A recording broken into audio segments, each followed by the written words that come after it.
Shalom sa inyong lahat. Huwag mong sabihin sa iyong puso, ang aking kapangyarihan at ang lakas ng aking kamay ang siyang nagbigay sa akin ng kayamanang ito. Kundi alalahanin mo ang Panginoon mong Diyos sapagkat siya ang nagbigay sa iyo ng kapangyarihan upang magkaroon ka ng kayamanan. Deuteronomio 8:17 at 18. Welcome po sa Good and Faithful Channel dito sa YouTube. Dalangin kong maging pagpapala sa iyo ito tuwing ikaw ay magbubukas at manunod. Ang pangunahing mapapanood mo ay ang pagtatalakay ng lingguhang pag-aaral ng salita ng Diyos. Dati ang araw na madaragdagan ito ng mga serye ng pag-aaral sa ibang paksa tungkol sa pagiging katiwala ng Diyos. Paano lumikha ng isang ministeryo para sa pamamagitan ng mayaman at makapangyarihan? Misyon ng Diyos, aking misyon. Bago tayo pumalaot, ay manalangin muna tayo. Panginoong Diyos, na Ama namin sa langit, sa ngalan ng iyong anak at ayon sa iyong pangako, ay makarating nawa kami sa katuuan ng katotohanan sa pag-aaral na ito. Amen. Nasa pang-siyam na leksyon na tayo at ang pamagat ay misyon sa makapangyarihan.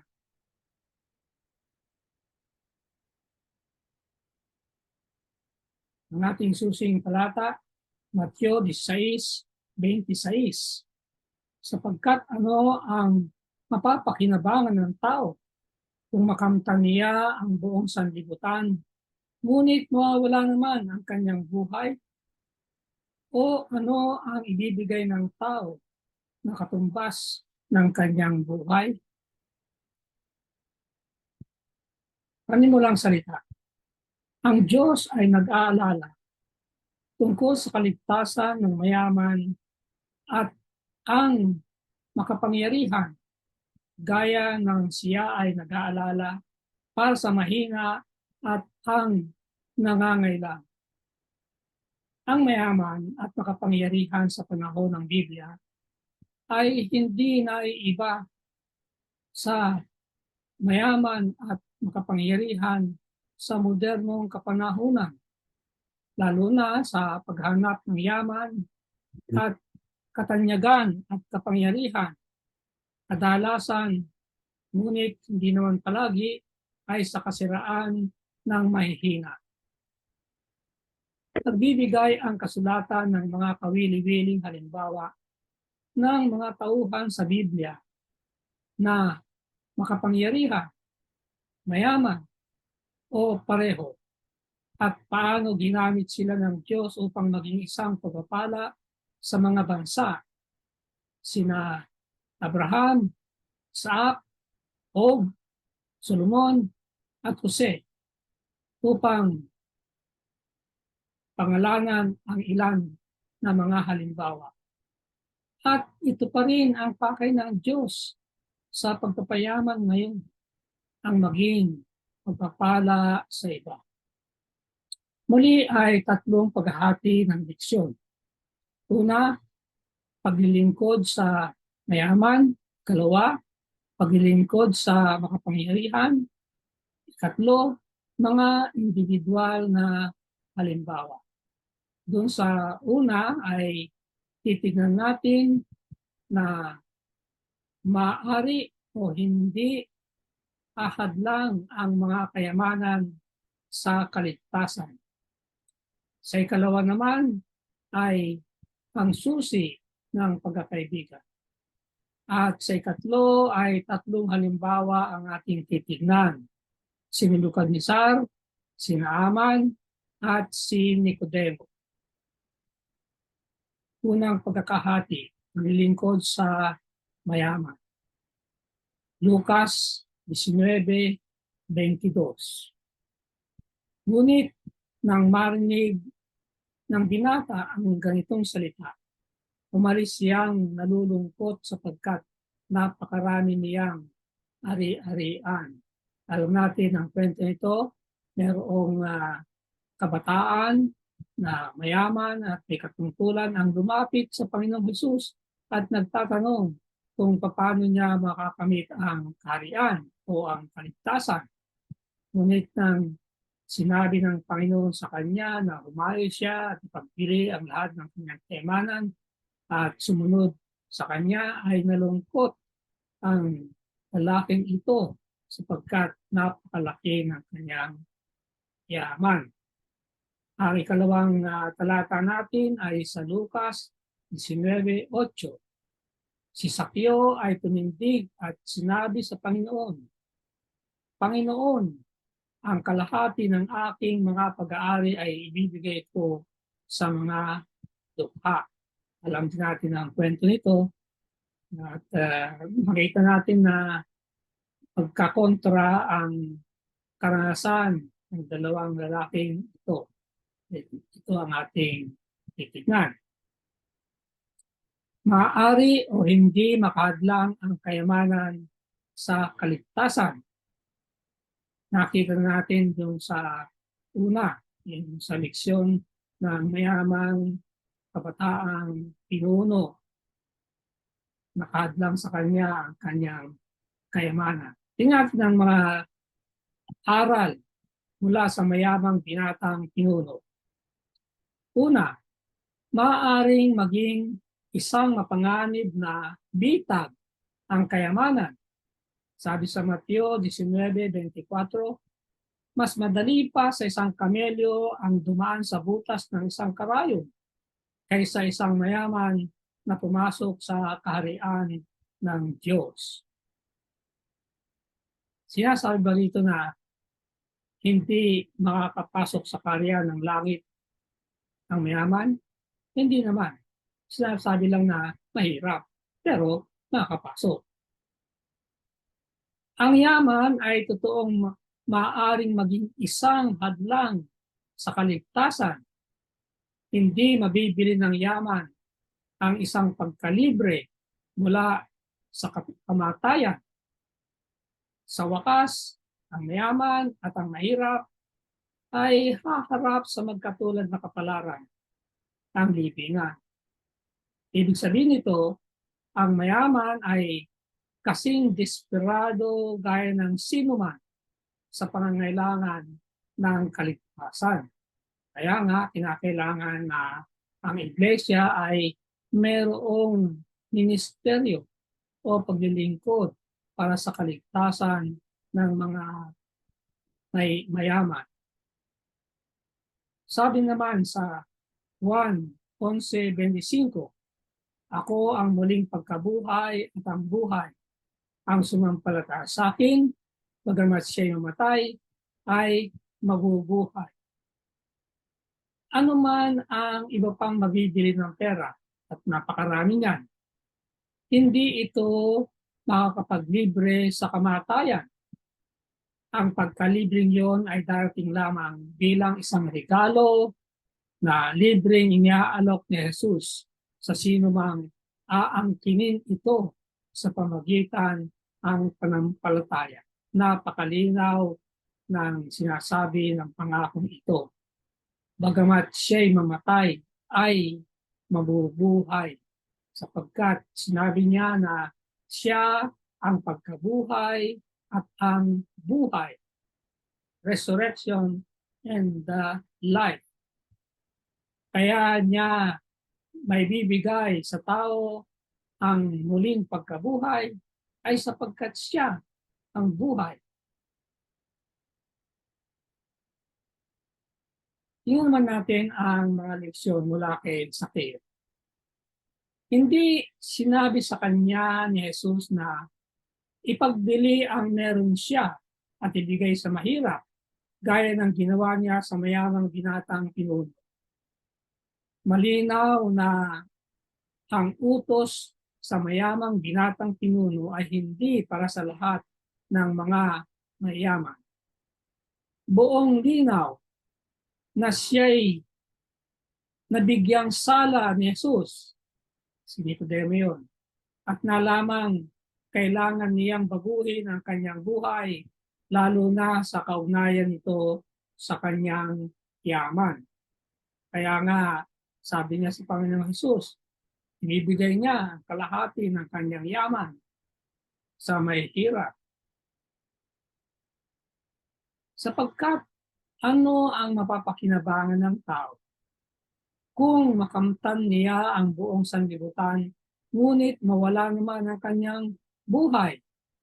O ano ang ibibigay ng tao na katumbas ng kanyang buhay? Meron na bang taong nakamtan ng buong sanlibutan? Wala pa. At hindi mangyayaring meron na makakakuha ng ganong kalaki. Kaya nga, kapag ipapalit ang kaluluwa ay sa kapiraso lang ng sanlibutan. Kaya talong-talo. Yung buong sanlibutan na ang makamtan mo, kapalit ng yung kaluluwa ay talo ka pa rin. Lalo na kung kakapiraso. Ikalawang pagkahati, paglilingkod sa makapangyarihan. Juan 19:38 hanggang 40. Si Jose na taga Arimatea, na isang lihim na alagad ni Jesus, ay nakiusap kay Pilato na makuha niya ang bangkay ni Jesus at siya'y pinahintulutan ni Pilato. Dumating din si Nicodemo na may dalang pinaghalong lira at alo, halos 100 libra ang timbang. Kinuha nila ang bangkay ni Jesus at binalot nila sa isang telang lino na may mga pabango. Alam ni Jesus kung paano mapagkaibigan sa makapangyarihan. So, itingnan natin ang approach sa mga mayayaman. Ang unang paraan ay ang pakikipagkaibigan sa kanila. Alam ni Jesus kung paano. Paano ba ang nangyari at kaibigan niya ang mga makapangyarihan. At least ilan. Ang dahilan ng pakikipagkaibigan sa mayaman ay hindi para madiligan ang kanilang yaman, kundi para makuha ang kanilang loob at pagtitiwala sa ating mga sasabihin tungkol kay Kristo. Siya ay hinangaan at iginalang ng marami sa mga taong ito. Pagdating sa pera ay mas mataas sila sa atin. Subalit, kailangan humanga sila sa ibang bagay na meron tayo na wala sa kanila. Marahil ay isang matuwid at malinis na buhay.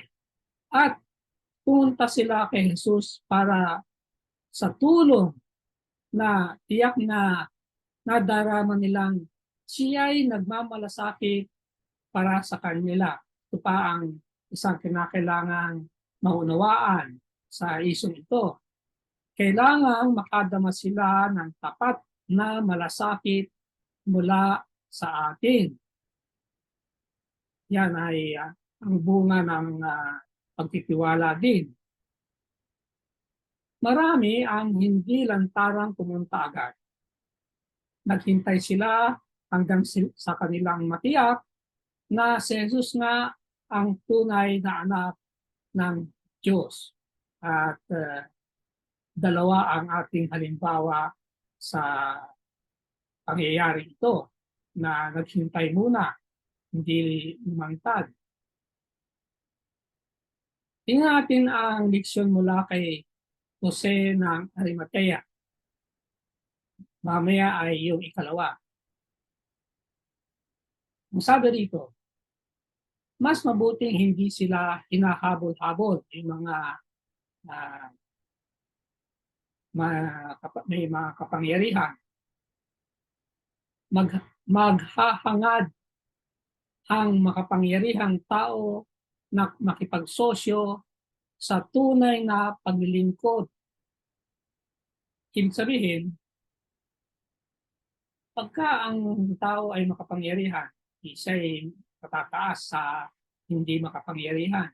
Ngunit ang makapangyarihang tao ay makikipagsosyo doon sa nakabababa ang kapangyarihan kung makikita niya na ang paglilingkod na ginagawa ng mas nakabababang tao ay una, ito ang unang dahilan, nais nilang maging kabahagi ng isang mabuti na binabago ang buhay ng mga tao. Kapag ka ang isang ministeryo ay nakikita nilang malaki ang itutulong sa mga tao may hirap, ganyan, eh gusto nilang sumama sa ministeryong yun. Yan ang isang karakteristik ng mga powerful people. Sapagkat sa pamagitan ng pagsama nila sa ministeryong bumabago o tumutulong, nakakapag-angat sa katayuan ng ibang tao, ay lalong tumatatag ang kanilang kapangyarihan. Ikalawa, nagbibigay ito ng isang banayad na paraan na makuha ang pangangailangan nila na hindi naisa sa publiko. Meron silang mga pangangailangan sa buhay, bagamat makapangyarihan sila na wala. Na nakikita nila na makukuha nila yon pagka sumama sila sa isang ministeryong ginagawa natin. Yan. At sasapatan yung mga pangangailangan yon nang hindi nila sinasabi sa publiko yung pangangailangan yon. So ito ang una. Huwag yung hinahabol-habol sila. Kung mag-create tayo ng mga paglilingkod na makakatulong sa mga tao at sila ang pupunta sa atin upang magsabi na sama ako. Ganyan. Ang susunod ay pasimulan ng isang ministeryo bilang isang daan para ang mayaman at makapangyarihan ay maging bahagi ng ministeryo ng Diyos. Kaya nga, kinakailangan na ipaglalaan tayo ng panahon upang mamuhunan sa mga buhay ng mayaman at makapangyarihan sa ating lipunan. At ang susi dyan ay yung magawa tayo ng mga paglilingkod sa kapwa na pwede natin silang makasama.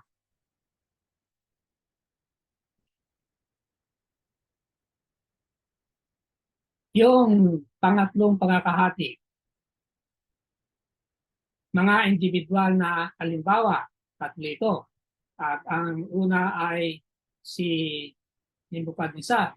Sabi sa Daniel 4:37, ngayon akong si Nebuchadnezzar ay nagpupuri at nagbubunyi at nagpaparangal sa hari ng langit sapagkat ang lahat niyang ginawa ay katotohanan at ang kanyang mga pamamaraan ay makatarungan at kaya niya binaba ang lumalakad na may kapalaluan. Ito ang reaksyon ng makapangyarihang haring ito matapos na iparanas sa kanya ng Panginoon ng hatol ng kanyang pagiging mapagmataas, mayabang. Makikita natin mamaya ang sinabi niya sa kanyang mga itinayo sa Babylonia. Ngunit nawala ang kanyang pag-iisip, nawala ang matinong pag-iisip niya para siyang naging hayop.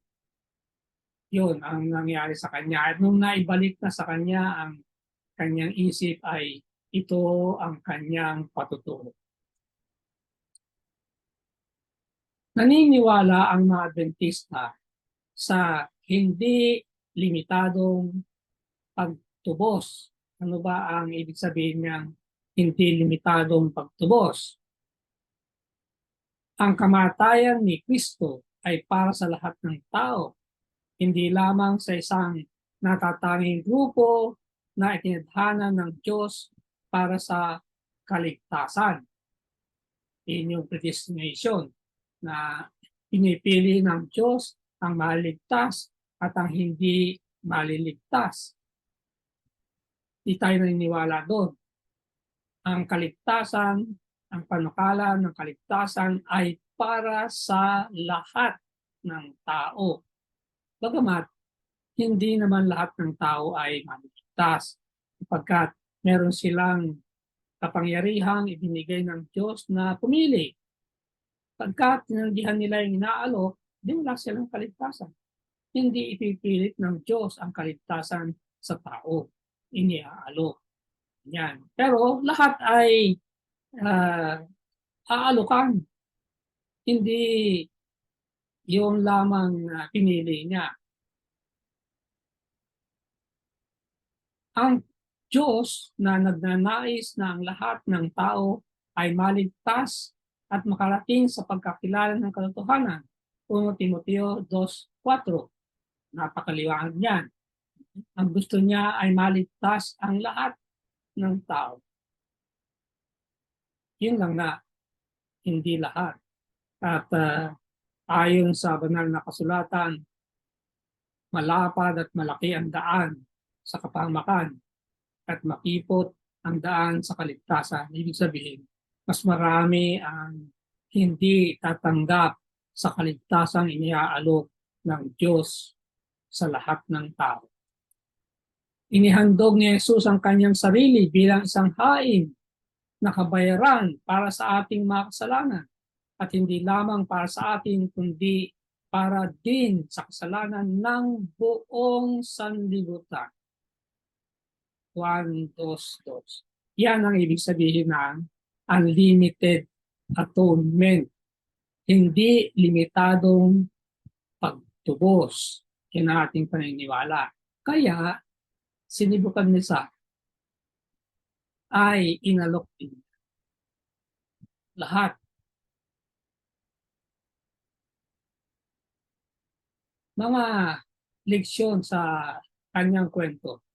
Unang-una, gumamit ang Diyos ng mga natatalagang manampalataya gaya ni Daniel bilang isang tulay upang maabot ang hindi nananampalatayang makapangyarihan. Nagamit siya ng tao. Ngunit, hindi sa limitado dyan. Ang sabi rito, maaaring ang Diyos ay tuwirang makialam sa proseso ng pagsaksi upang maabot ang mga makapangyarihang hindi mananampalataya. Maraming paraan ng Panginoon, bagamat ang pangunahing paraan niya ay ang paggamit ng mga tao. At sa kay Nebuchadnezzar, ang ginawa niya ay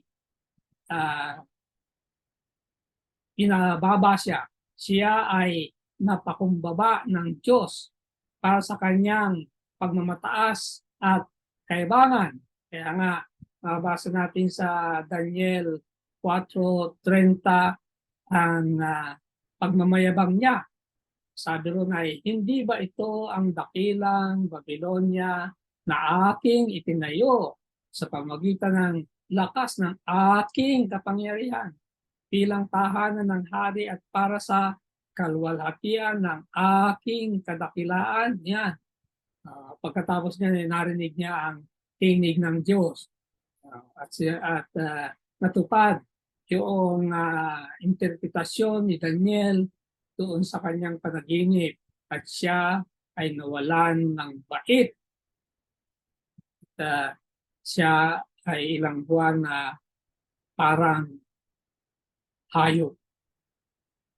Hindi nakakagulat na ang mga may ipagmamalaki, yaman o kapangyarihan ay mapagmataas at mayabang. Hindi naman lahat. Maraming mga makapangyarihan at mayaman ang mababang loob. Hindi pinananakot yung kanilang katayuan, yung kanilang pagiging mayaman, pagiging mahirap, hindi pagiging makapangyarihan. hindi ginagamit ang yaman at kapangyarihan para manggipit, manakot. Yan. Merong mga ganun. Pero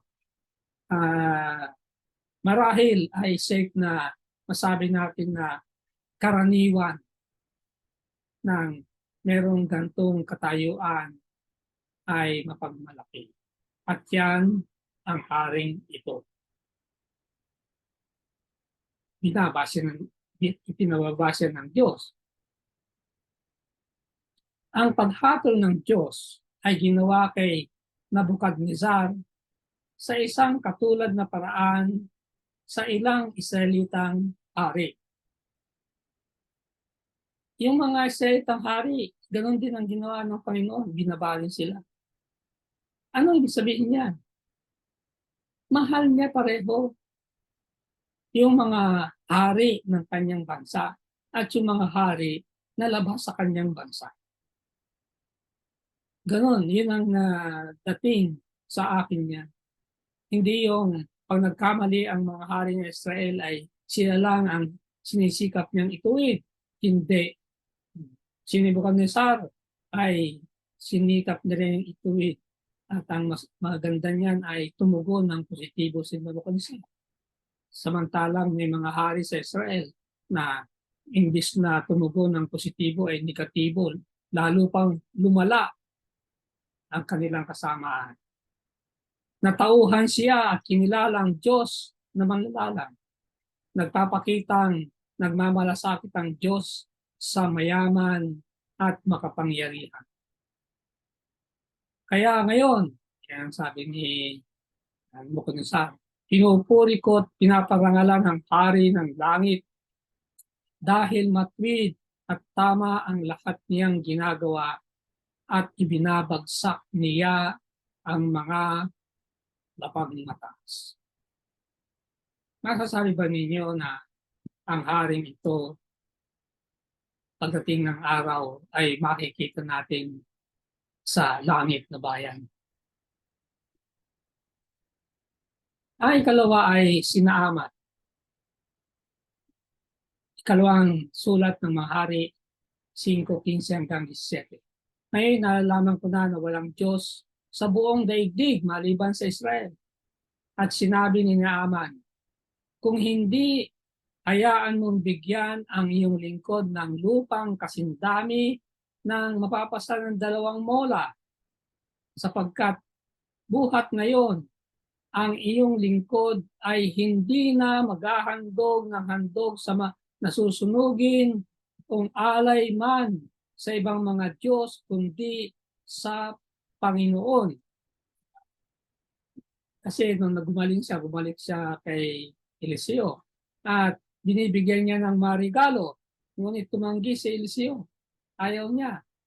Kaya nga sabi niya, kung ayaw mong tanggapin, payagan mo na lang akong mag-uwi ng lupa mula rito. Ganyan. Upang, kasi ngayon, hindi na ako sasamba sa ibang mga Diyos-Diyusan, kundi sa Panginoon na. Gandang reaksyon ng pagano, no? Ang kanyang dalawang di karaniwang kahilingan. Yung una, ito yung una, 2 karga ng mola na lupa mula sa Israel pabalik sa Syria para sa layunin ng pagsamba sa buhay na Diyos. Sabi niya, sapagkat buhat ngayon ang iyong lingkod ay hindi na maghahandog ng handog na susunugin o alay man sa ibang Diyos, kundi sa Panginoon. Bakit kaya? Ano kaya ang kahulugan nito na magdadala siya ng lupa mula sa Israel? Itinuring niya ang Diyos ng Israel bilang isang Diyos na kinakailangang sambahin sa lupang katutubo ng lupang yun. Sasamba siya, gusto niya, nakatungtong siya sa lupa ng Israel. Layo-layo ng Syria, paano yun? Kaya, tugdala na lang ng lupa at ilalagay niya doon sa kanyang bahay siguro, so malapit sa bahay niya, at yung sasamba siya sa Diyos ay tutungtong siya roon. Parang nakatungtong siya sa lupa ng Israel. Nakakatuwa. Bagaman si Naaman ay buong linaw na ngayon ay isa ng manampalataya sa isang tunay na Diyos. Hindi naman niya ah, hindi naman sinabi na sasamba siya sa Diyos at saka Diyos-Diyosan nila. Sabi niya, mula ngayon, hindi na. Sa Kanya na lang. Yan ang kanyang kalagayan. Ang una niyang kahilingan ay nagpapakita ang paganong impluensya na nanatiling may impluensya sa kanyang pag-iisip sa isang antas. Natural. Aasahan ba natin na lahat ay malalaman niya na lahat na mawawala na yung mga lahat ng paganong impluensya? Hindi. Unti-unti yan. Kinakailangan na ang katotohanan ay unti-unting malaman niya. Kaya hindi na ako nagtataka dito na gano'n. Na bagaman kilala na ni Naaman ang realidad na walang Diyos maliban sa Panginoon ng Israel, hindi pa niya lubusang natanggal sa sarili ang isipang ang Diyos sa ilang partikular na paraan ay nakaugnay sa lupain ng Israel. Hindi niya maalis. Kinakailangan na matutunan niya na kahit sa isang lugar, pwede siyang sumamba sa Diyos. At darating siya doon. Kaya sa kanyang sariling bansa, ninais niyang sambahin ng Diyos sa lupa ng Israel. Ikalawang hinihiling niya, sabi niya, Kalawang Hari 5:17, sa bagay na ito'y patawarin nawa ng Panginoon ang iyong lingkod. Kapag ang aking Panginoon, yung hari, ay pumasok sa bahay ni Rimon, kanilang Diyos-Diyosan, upang sumamba roon, at siya'y humilig sa aking kamay, at ako'y yumukod sa bahay ni Rimon. Pagyukod ko sa bahay ni Rimon, patawarin nawa ako ng Panginoon ang inyong lingkod sa isang bagay na ito. So yun ay ikalawang kahilingan niya na sinabi niya kay Eliseo. Naisuko na ang kanyang puso kay Jehova. Nais ni Naaman na hindi makagawa ng anumang pagpapahinuhod sa idolatriya sa pamagitan ng pagsamba sa paganong Diyos.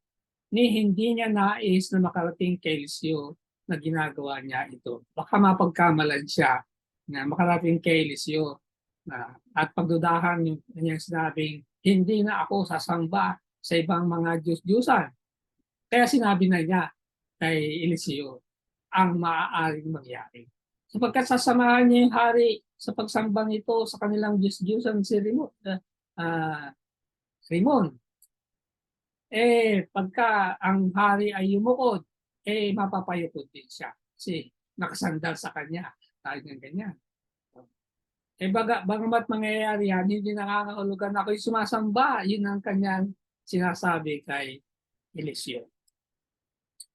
Ano ang tugon ni Eliseo? Sabi niya, humayo kang mapayapa. Ang mga salitang ito'y hindi dapat isipin na alinmang nagpapahayag ng pangsang-ayon o di pagsang-ayon sa pamamaalam na kahilingan ni Naaman. Bagong ikayat si Naaman, isang taong may matapat na pag-aatubili, lalago sa lakas at katalinuhan kung siya ay kakapit sa kanyang bagong tuklas na panampalataya. Siya ay aalis na may kapayapaan, hindi sa pagdududa o balisang pag-aalinlang. Naging mabuti sa kanya ang Diyos at siya ay makakasumpong ng kasiyahan at kapayapaan sa kanyang kaalaman at pagsamba sa Diyos. Ang sabi dito, aakayin ng Diyos ang mga bagong hikayat ng hakbang-hakbang at nalalaman ang nababagay na sandali kung saan tatawag para sa isang reforma sa isang tiyak na bagay.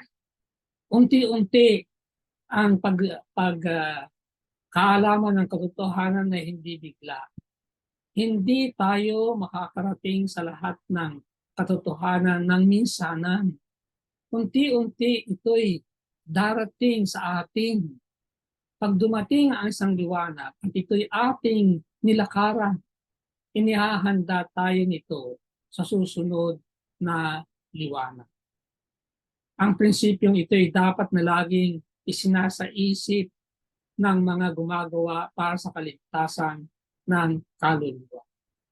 Tandaan natin na kapapanganak ito mga bata kung paano pinagpapasensyahan natin ang mga maliliit na bata, inaakay natin ganun din ang mga bagong panganak sa pananampalataya.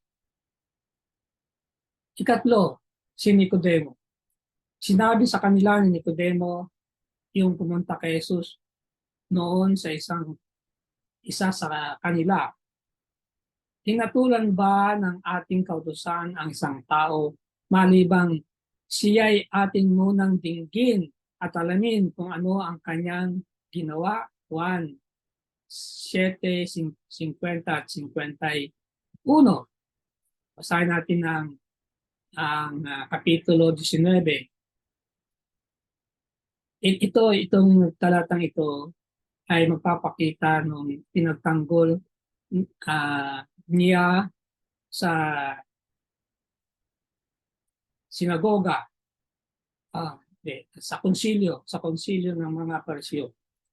Kanyang pinagtanggol ang Panginoon Diyos. Sinasabi niya na sa ating bang batas ay hinuhusgahan na kaagad natin ang tao na hindi pa natin narinig at nalalaman ang kanyang ginagawa. Yan ang kanyang sinabi. Yung susunod namang talata, pansinin niyo ito ha, si Nicodemo na dumating sa gabi.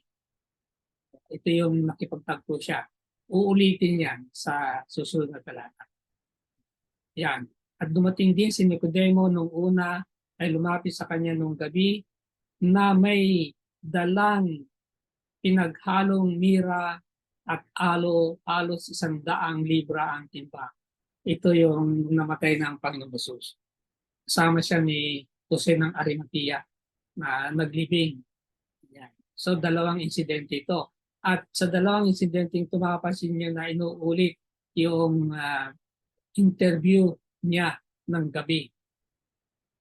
Si Nicodemo ay isang marunong na tao, isang pinuno ng mga Hudyo. Juan 3:1. Tinukoy siya ni Jesus bilang isang guro ng Israel, talatang 10.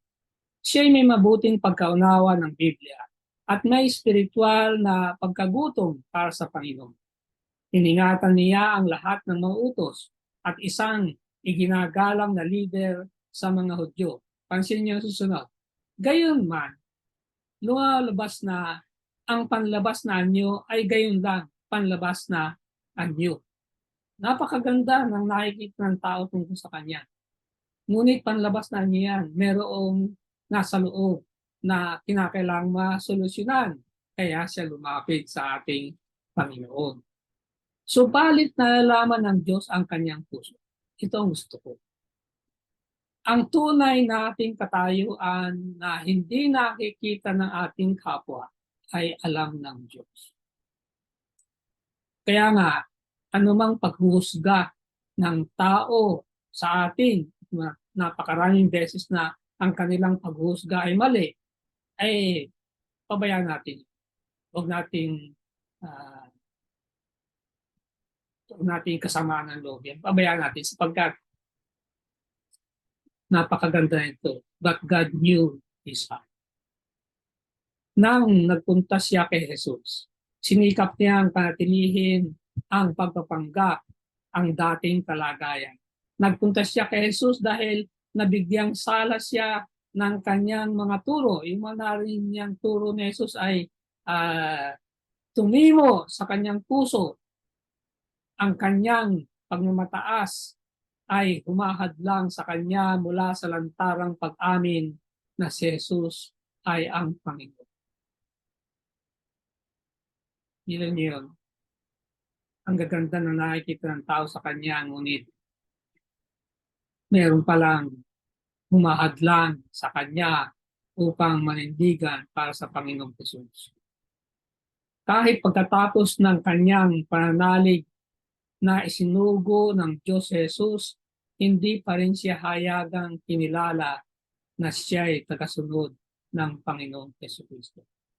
Hindi pa rin siya lumantad na tagasunod hanggang sa namatay ang Panginoong Jesus. Buong linaw ng si Nicodemo ay masyadong naapektuhan ni Jesus. Sinikap niyang ipagtanggol siya ng buhay si Jesus, yung una ating talata kanina, at pagkatapos ay pinarangalan siya pagkatapos mamatay si Jesus. Hindi ni ikalawang talata. Kasama siya sa naglibing, dala-dala ng mga langis na panlibing. So, lumitaw na siya. Nagpakilala na siya na siya ay nagkasunod ni Jesus. Walang duda na abot ni Jesus si Nicodemo na kahit sa kanyang pinagmamalaking kaalaman at katalinuhan ay may malaking pangangailangan sa tagapagligtas gaya nating lahat. Huling salita. Marami ang nagsasabi tungkol sa ating tungkulin sa mga napabayaang mahihirap. Hindi ba dapat ay mabigyang pansin din ang napabayaang mayayaman? Marami ang tumitingin sa uring ito bilang walang pag-asa. Libo-libong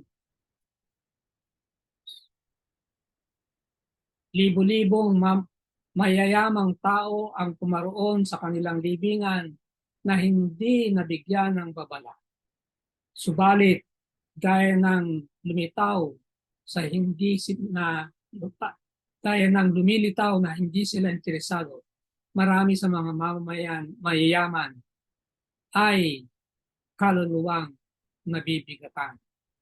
Kaya nga, dapat ay meron tayong ministeryo para sa kanila. Ang dalangin ko para sa iyo.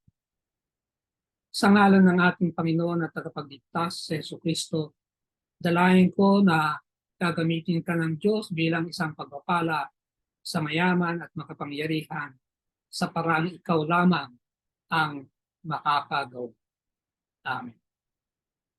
Sumayin niyo ang Good and Faithful channel dito sa YouTube. Ako'y patuloy na nagpapasalamat sa mga taong tumutulong upang mangyari ito at makarating ito sa kaalaman ng marami pa. Pagpalain nawa sila ng Diyos. Malaki ang inyong magiging bahagi sa ministeryong ito kung ikaw ay magsusubscribe, kung hindi pa. At kung naging pagpapala ito sa iyo, ay mag-share at mag-like. I-click na rin ang notification bell upang agad ay malalaman mo kapag may bagong video. Ang PowerPoint presentation ay may da-download mo rin mula sa aking website. Naroon din ang marami pang mga leksyon ng nakaraang higit na 10 taon. Maraming salamat. Magkita tayo sa susunod na linggo.